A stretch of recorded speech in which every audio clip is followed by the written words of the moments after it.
Hi everyone, I'm Ali GREYMOND. Today I'm answering questions about OCD recovery. These are the questions that you left below my video asking you if you have any questions. First question is, Hi Ali, I'm 8 months pregnant putting myself through OCD recovery with your videos and some other OCD videos.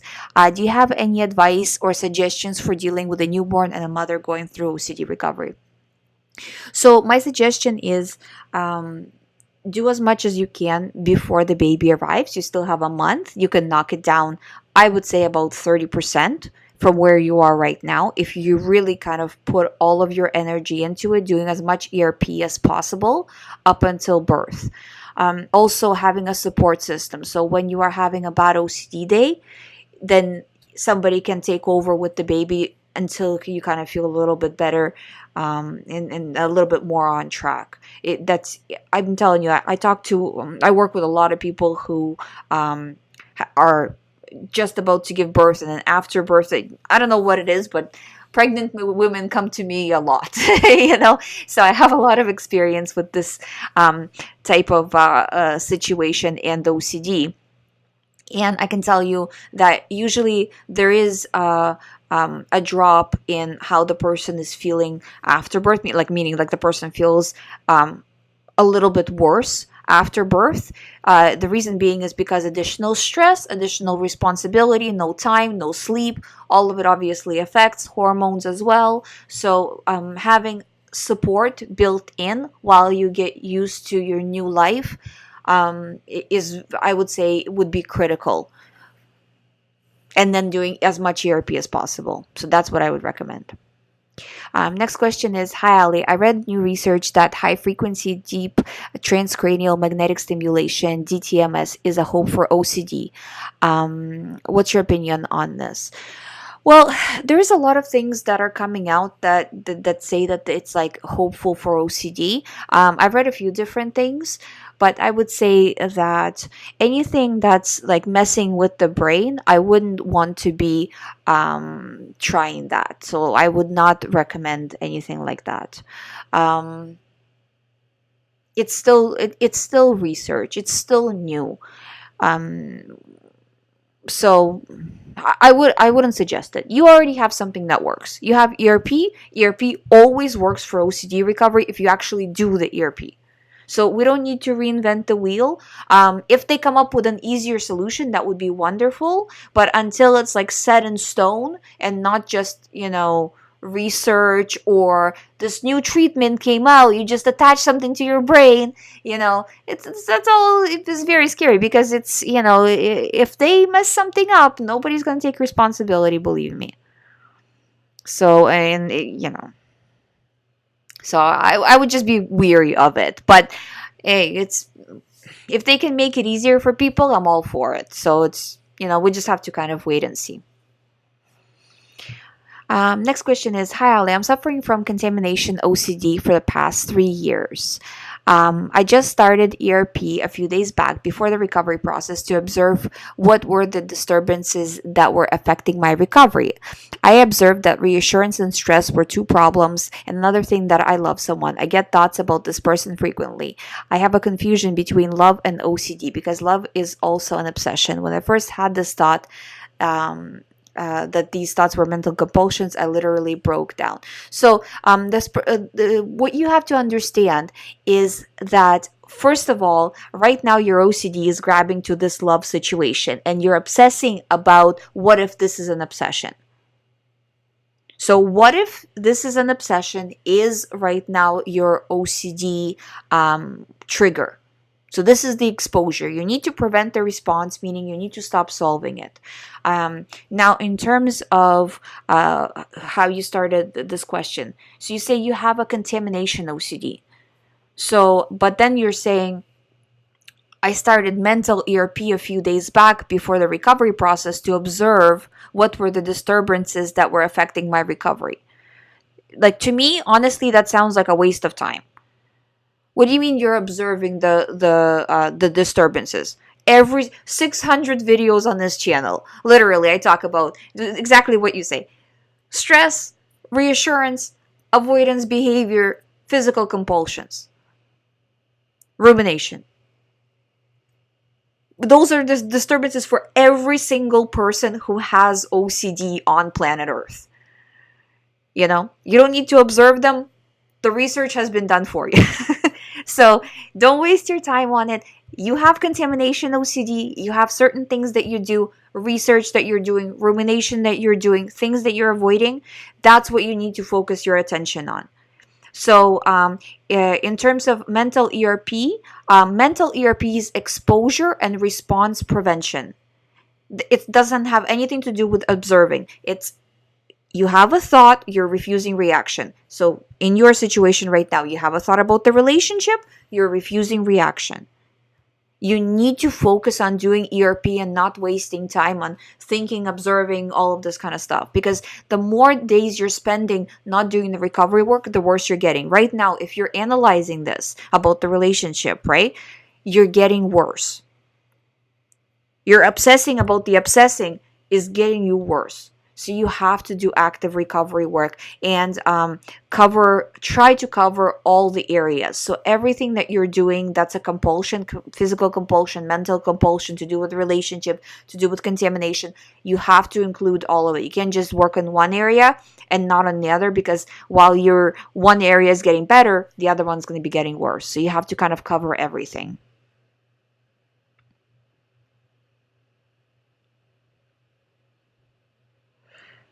Next question is, okay,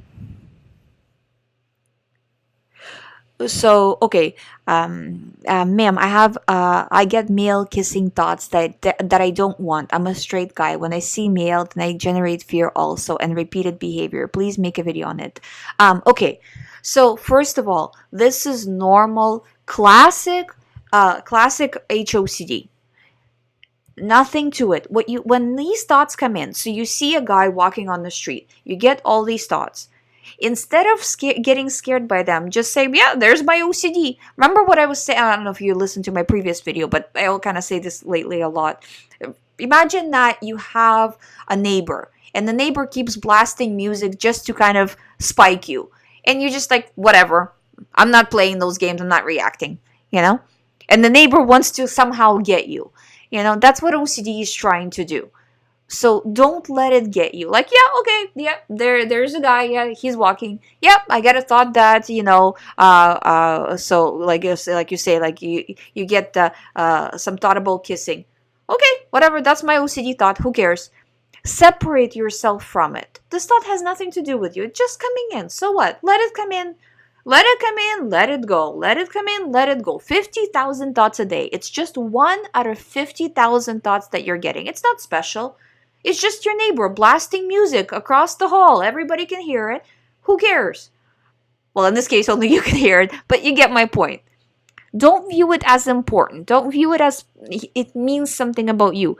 It's the only thing that it means is that you are reacting with fear. Your brain sees you reacting with fear and sends you more thoughts because you are reacting with fear. So you need to react with indifference, like, whatever. And the more you react as whatever, the less these thoughts are going to come in. But give it some time, because it's not going to stop just instantly as soon as you stop reacting. Because I don't want you to say, well, I didn't react and, for a few days and the thoughts are still here. It took you a lot longer to get here. So it's like I say, a few months of continuously not reacting, not a few months of like, 50-50, right? So give it some time, but use the opportunities to do exposure work, meaning that you're walking, you're seeing, 50% of the population, right? So you're seeing a person, okay, getting thoughts, whatever, disregarding, like that all the time. The more of this work you do and the less you take the thoughts seriously and analyze them, the better you will be with it. With these kinds of situations, the best thing, any kind of pure, like this is part of Puro. So, with these situations, what I find works best in practice is if you write down how many minutes a day you're spending actively trying to figure things out. This doesn't mean that when the thought came in, you have no control, no power over it. But it's like, oh, I feel like this person is attractive, right? That's the thought, automatic thought. And then you kind of take it seriously and you're like, Oh, but yeah, do I? I don't know. Let me think. Let me try to figure it out. That's now all you. So those minutes need to be accounted for. And if you count those minutes, you will see how much better you will start to feel again over the course of the next few months. But you have to be accountable for this stuff. For these thoughts, for your reaction to these thoughts. The thoughts have nothing to do with you, but the reaction is all you. And the more you're reacting with fear, the worse you're going to feel. Because the brain just views it as important. Also, you have to understand that your mind doesn't understand the content of the thought. So just because it has to do with this topic, right? It doesn't really make a difference. To your mind, it doesn't make a difference. You want to worry about this? Okay, I'll send you fear and anxiety about this. You want to worry about a red balloon? I'll send you anxiety about red balloon. It's just whatever you reacted to with fear, that's what grows. That's all that's happening. So do recovery work, refuse reaction, don't take these thoughts as meaningful. This is just your annoying neighbor playing something across the hall. It means nothing. Don't analyze, and you'll recover. Next question is, I feel like I'm going backwards. I was doing okay with my OCD. Then one day I had a meltdown, gave in to compulsions, and it was so horrific that I'm terrified of it happening again because I just couldn't push through that day. Ever since then, things have been getting harder and harder. How can I start again? Even the smallest thing on my ladder is a 10 right now, and I feel I can't tolerate anything at all. I think you just got scared and now you're afraid to do exposure work because you're afraid to be in that same situation that you were that day. I see this from time to time. You have to look at it as you're in a room and there's only one door to get you out of that room, and that's to do exposures. So you can wait and wait and wait, but eventually you'll still have to walk through that door and you'll still have to do exposures, and you'll have to take a chance on, having a few days when you have a meltdown. Everybody has meltdowns when they're going through recovery process. So they happen. It's just what it is. The problem was not that specific day that you had a meltdown. The problem is that the next day you didn't go back to doing exposure work. And still you're not going back to doing exposure work. So you need to start actively going back. So how you're saying the smallest thing on your ladder is a 10 right now, then still do the smallest thing on your ladder and keep going. It won't take you as long to get back on track though, because you've already done it. But right now you need to do active recovery work. That's why there's, you're going backwards because you're not doing the recovery work. So we need to fix the situation and you'll get back on track.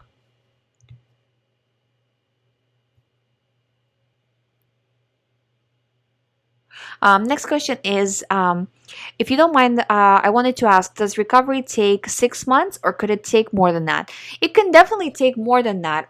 It all depends on how much recovery work you are doing day to day. So if say two people, let's take something that's kind of straightforward. Two people have driving OCD where they're driving and they're afraid that, I hit a bump. What if just the car shook a little bit. What if I hit a person? One person is doing, say, 3 hours a day of driving. So especially like frequently, right? So not 3 hours in total of one time, but they're doing like 10 minutes, 10 minutes, 10 minutes. They're just basically driving all day back and forth. And another person is like, okay, I'll do one exposure per week, right? Who's going to recover first? So it all depends on you. And really, both people will get from point A to point B in terms of, going to full recovery. But the other person that's doing once a week exposure is going to take a lot longer, Well, once a week is not really a valid option. But say if they did exposures every few days, because once a week you probably are doing way more reassurance behavior. So that person would technically be going backwards. But my point is, it completely depends on how much exposure and response prevention you're doing. So if you do a lot, it will take under 6 months. If you don't do a lot, it can take way over 6 months. It just depends on that. That's the only thing it depends on. Of course, I can also say that there is um, different circumstances where you might not be able to do a lot of exposure work. So, say for example, say I don't know, something important is happening for a few days, you can't do exposure work. Or say for a week, something important is happening. Maybe you have guests coming, you can't do, they're staying over at your house, you can't really do exposure work. So that, these kinds of situations can delay things, but generally, you need to be on schedule, accountable for how much reassurance, how much compulsions you're doing each and every day. Write it down, just a number. You don't need to write down what the thought was, what the compulsion was, but just the number, how much you're doing. And keep knocking it down. And how much you knock it down each and every day, that's what makes or breaks the recovery.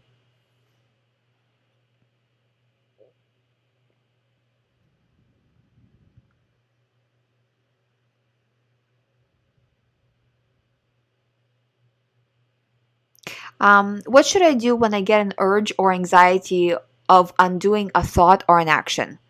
Choose not to undo it. Trying to undo a thought or an action is extremely, extremely common OCD.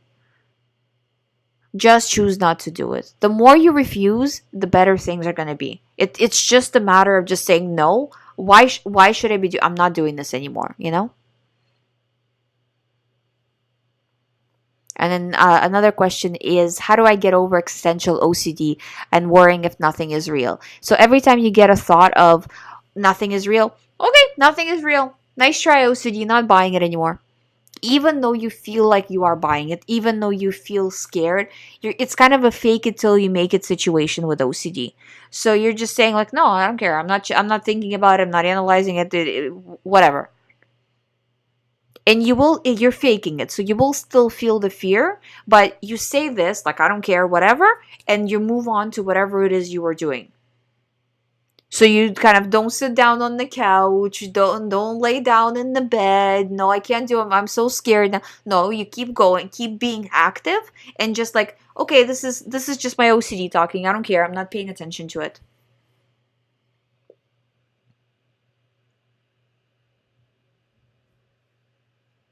And here's also kind of it's a different type of OCD, but you can use the exact same technique. The question is, ROCD, I'm scared of liking someone else other than my partner. So again, when that thought comes in, what if you like someone else? What if one day you will like someone else? Whatever, don't care, disregarding. My, again, like what I was saying with the few questions ago, right? My annoying neighbor is blasting some sort of music again. Nice try, annoying neighbor, not doing it anymore. There's a big difference between hearing what the OCD thoughts are saying to you. You hear them, right? But you don't have to take them seriously. So you're saying, yeah, yeah, I hear it, whatever. But I'm not taking it on board. I'm not taking it as the truth. I'm just viewing it that this is my 1 millionth OCD thought, and who cares, and I'm not buying into it.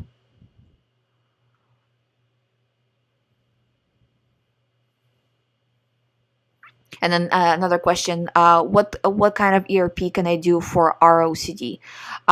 So I'm assuming relationship OCD. So for relationship OCD, the kind of ERP, depending on the type of like fears you have, it can be different. But the most common things is people often there's a lot of different things. So analyzing, refusing analyzing, counting the minutes of how much time you're spending analyzing the thoughts in relationship OCD, I find is extremely helpful. Also, when you're talking to your partner, not talking about certain topics is an avoidance ritual, avoiding the partner completely. Or the opposite of that is spending a lot of time with the partner in order to reassure yourself of something, or trying to analyze certain situations, confessing, asking, all of those things are common compulsions. So not doing any of those would be exposure and response prevention, so preventing those responses.